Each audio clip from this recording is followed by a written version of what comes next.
You can't treat him like any of the other niggas around here, cause he ain't like any of the other niggas around here. You got it? Nah, man, you know, it's your boy Big Lunch, man. Show you nothing, that's what I'm fighting, you know what I'm talking about? TrULoN TV.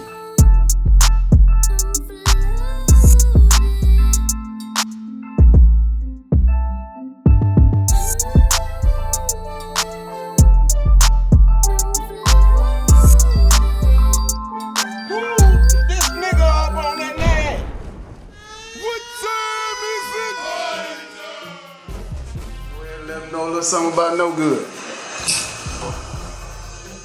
Got legendary, T Nasty, Mr. Fatal. What's going on? Legendary group No Good. Miami's first and a whole lot of things that people may not know about. Act like they don't know. They know. Yeah, they know. Yeah, act like they don't know. It's documented. Oh yeah, most definitely. Yeah. So shit, let them know a little something about you. Yo, this your TrULoN Tv, one half of No Good. Yo, TrULoN T Nasty.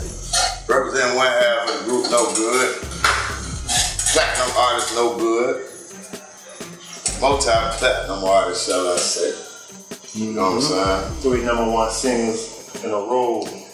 Miami artists, No Good. Oh, Billboard. True. Yeah. #1 singer, 3 songs in a row. True. Let them know how y'all two met. How that came about. No Good started with and like I said, it was pretty much like more of a we wanted to pay to get into a talent show, so we didn't even dance to get in free. And so we ended up dancing, won the contest, and so we ended up going back for a prize, crime prevention, which was probably around about 19.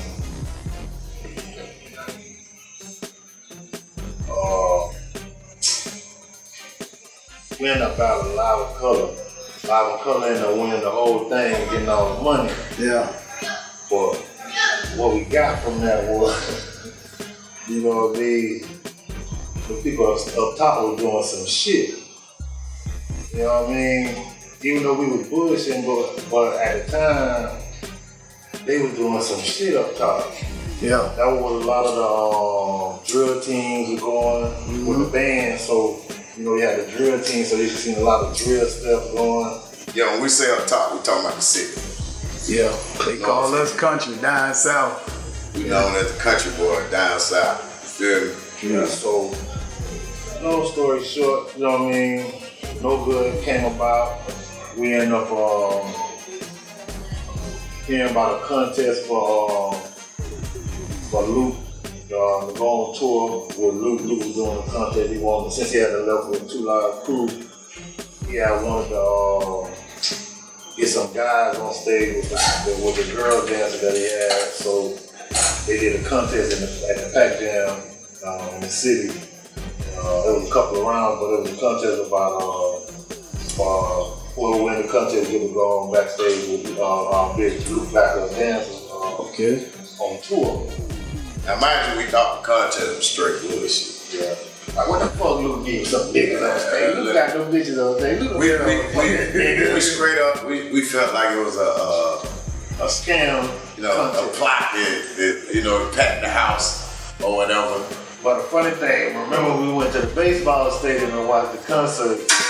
Yeah. D-Nice, Luke, Public and all that shit, the old baseball stadium, the old Hurricane and shit. And we seen them on stage, we were looking like, man, boy, we had to point out, man, out, pop out, Cindy. Yeah. Man, and then all of a sudden when they do the contest, so we like, man, what the fuck they got going on? You know what they want to dance. Yeah. It's crazy because we started out practicing for the contest. Then we said, well, we ain't finna go there and put ourselves out there. Know this man ain't doing no contest. They know y'all so we stopped. Tear it down. We stopped. But sure enough, it was a contest. We just so happened to went to the Pac Jam that night. We just so happened to go to Pac Jam. like our normal routine, go to the patio on Friday, Saturday. Yeah.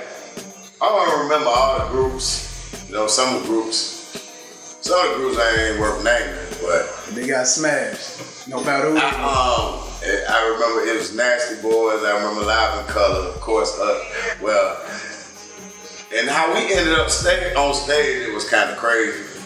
Cause like I said, we really didn't expect them to this contest to really be going down. So when we watched a couple of the groups go on stage. Now mind you, they was ready. These niggas had their show tapes. These niggas had their outfits, their costumes on, like full-fledged show. So we decided, fuck it, we gonna go up there. Yeah. We ain't had no show tape. Yeah. We just went up. We ain't had no outfits on. We just basically went up there, told the DJ, told Chico. Everybody know that amazing Chico. Shout out Chico, man. Shout out Chico and the Pat Jam. DJ. Ghetto Style DJs, Lil Hop. Jerry, one time Jerry. Can't leave out Jerry. Sure. But anyway, getting back to the story. So Chico just turned on I Wanna Rock. And we go up there, we do our thing, and it's crazy because he calling out the different formations and routines that we gonna do as we on stage doing it. Yeah. We get to like that last 8 count, he'll call out the next one. We just flow right into it. Yeah. So at the end of the show or whatever, thing about Pat Jam contest, they usually let the crowd judge. You feel me? And we end up winning. I'm sure it was a lot of, we was the new thing in town. We was the new boys. We was the hot boys. They wouldn't even call us by a name, right? They were calling us, the boys were down south. Yeah, the boys were down south. Hey, they started that check. It was like, that shit was home field advantage to them people on that side. Because it was like, down south used to be in that pack jam. Yeah, down south be up in that motherfucker. Sweating like a snake. But that shit was in the heart of the city. And the Nasty Boys went to fucking Central. Jackson. You know what I mean? Northwest and stuff. They went to them schools, and those are the schools. All those schools normally be in that shit to the capacity. Yeah. But, hey, tired of those stuff with that bullshit that night. She got drunk. That shit got man. Home field, man. Everybody you name them. Who thought they were doing it or who thought they was. Found out that night. They learned that night shit. We want to shut that shit down. A lot of niggas like they scared to admit, man. If you my age, when you was coming up, man, these two niggas who you wanted to be, man. I remember I didn't even know my brother was doing it. But I knew the group, I knew the name, everybody in my project practicing. Until a nigga say, hey man, you think your brother show us some moves? I was like, how the fuck he gonna show you a move? A move for what? Some karate? I ain't know until the parade. Remember I seen you backstage, y'all had the Luke jackets on. Yeah. I was like, what the fuck you doing over here? Oh yeah. That nigga say, walk in the front, I'm gonna show you. Let me tell you something, boy. Oh Lord. Them Luke jackets, that was like a booty pass. Yeah. You had that Luke jacket on, boy. Girls there. Whoa. Funny thing, that dancing shit was so serious back then that rappers niggas had songs they didn't want to perform before us. Or before dance group because Shut it down. dancing shit was so popular to the point where they was more like, let me do my shit, let them go do what they gonna do. Mm-hmm. You know what I mean? Cause you can't go after that energy. That energy that a lot of them come because they had a good song, but they come match that energy. Yeah, that energy, We motherfucker. put behind on them tape, you know what I mean? Putting that shit out, man. That shit was so serious, boy. It was at times where artists with 2 and 3 songs out on the radio. Shoot. Local artists. They want that pressure. Yeah. They Gucci Crew. Let it go on for us. They know, they done heard. No music. It just, you know what I mean? Motherfucker like, dang, motherfucker ain't want to part of that shit because there was too much going on. That dancing shit was almost as popular as being a rapper. Yeah, it in was. Miami and that's in that Yes, it era. was. Because, feel me? Yeah, you got a song. They still want to know. Yeah. But the thing with that dancing shit, Yeah. them niggas gonna stay doing that shit. Yeah. And the question about Kill it. you gonna know right then. And that's how they were looking at that shit. It was more of a sex thing. Them motherfuckers was like, yo. And that shit was real popular. So that was Luke was getting the energy from to the point where he wanted to put it behind him. Yeah. It worked with what he had going on. And he said the girls, while he was on tour, the girls was calling for it. He said he like had a lot of females coming up to him. Yeah. Saying that. Why y'all ain't got no guys? You know, you got the girls on stage. Yeah, what about us? What about us ladies who you know? Yeah. Luke Hey, they need to bring that back. And then Luke said start getting to a point to where like his shows used to be like predominantly male. Yeah. You know, some females. But then that shit got to the point to where you had more females there than males, and then you know, like the niggas used to dominate the front at Luke's show. Then you had niggas from 10 rows number of females now. True. You know, cause females, they want to see females now. Yeah. You know, that when that shit was starting to change a little bit. Yeah. You know what I mean? Got how it is right now. Yeah, you know, it's all out there now, you know. Real shit, while we was on, we got with Luke, it was in 92. I still was in school. We started going on the road like in May of 92. I was graduating in June. I graduated in June. Start like April, May, we started doing weekend shows. And I tell you, by December, all the promoters, now they starting to put no good Flyers on the flyer with the Luke. Bringing them You know what numbers. I mean? So now we starting to get, so Luke starting to see this shit.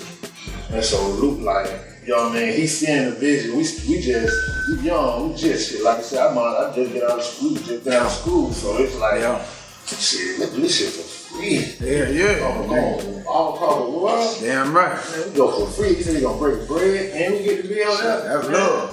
Hey, dog, that shit was so serious to the point where some real shit, J Ski, like around by 94, J Ski came to us. J Ski is the one who was running Quad City. I ain't saying, but he eventually created 69 Boys. Yeah. With that same formula. Which is a dance group. Yeah. And rap.